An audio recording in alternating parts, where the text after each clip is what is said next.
Hey Nash, what should we make? Well, our good friend Seize the Night challenged us to make a root beer pie, but let's make it a root beer float pie. All right, let's make a root beer float pie.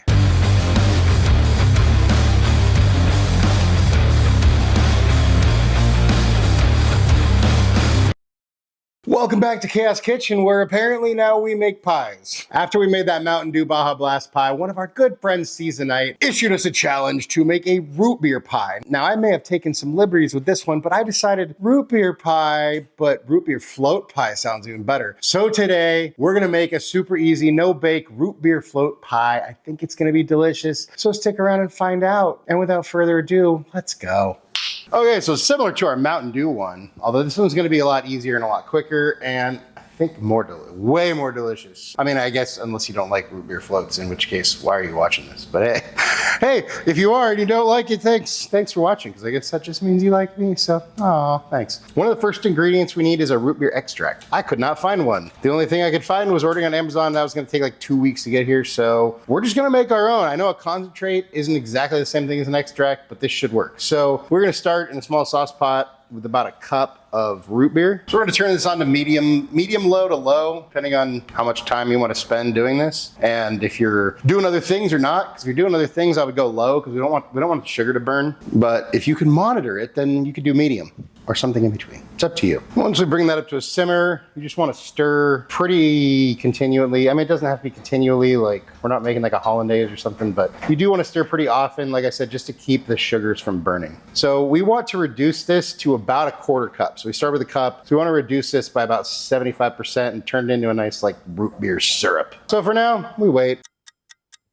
And once your root beer is reduced to a nice, super concentrated root beer mix, then we go ahead and kill the heat and pour it into something else. And then just in case you burned any sugars, you can go ahead and pour it through a sieve if you want. Perfect. So there's our little quarter cup of root beer concentrate. Now we're gonna let that cool. Then we take out a medium-ish bowl. Then we add 3/4 of a cup of root beer, a half a cup of milk, a quarter cup of our root beer concentrate, or if you're using root beer extract, I would say 1 to 2 tablespoons, depending on how root beery you want this pie. And then 1 package or 3.4 ounces of instant vanilla pudding mix. Now, you can actually make this pie super low calorie if you want.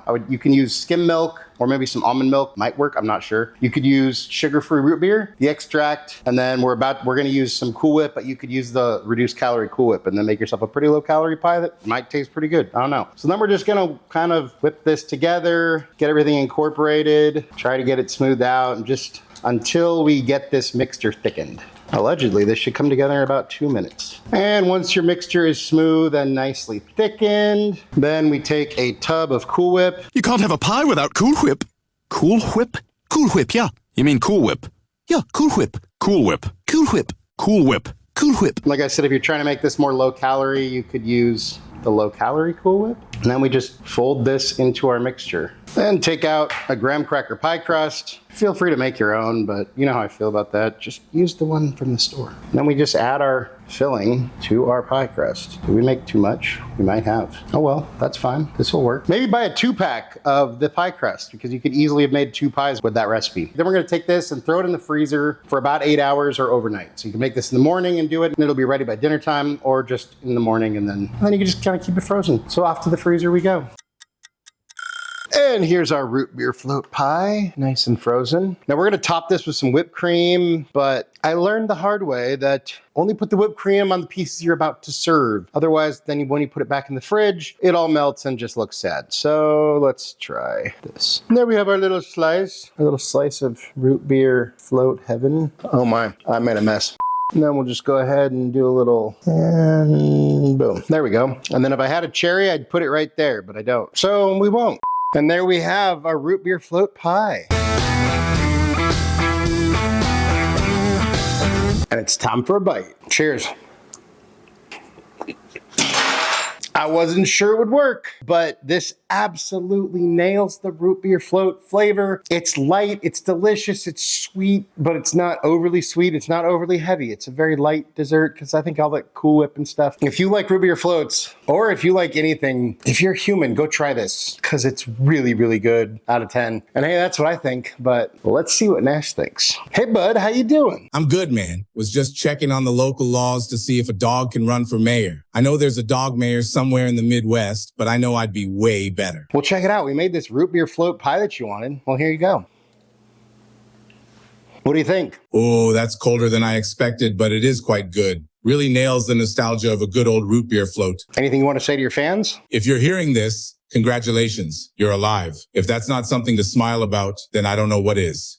Nash approves, I approve. A very successful pie this time. Thank you, Seasonite, for the challenge. Hopefully that's what you were looking for, or something similar. But hey, go try this. It's super easy, and it's freaking delicious. Thank you so much for watching. We appreciate you all. Love you all. If you wouldn't mind taking a second, go like, share, subscribe, hype, hit the bell for notifications, all that good stuff. If there's anything you want me to make, you want me and Nash to taste, go ahead and drop that down in the comments. And hey, if you like this video, go check out some more other videos. Maybe there's a link somewhere around here or in the description. And hey, just remember, cook more, eat better, embrace the chaos. That's all for now, folks. Until next time, be good and peace.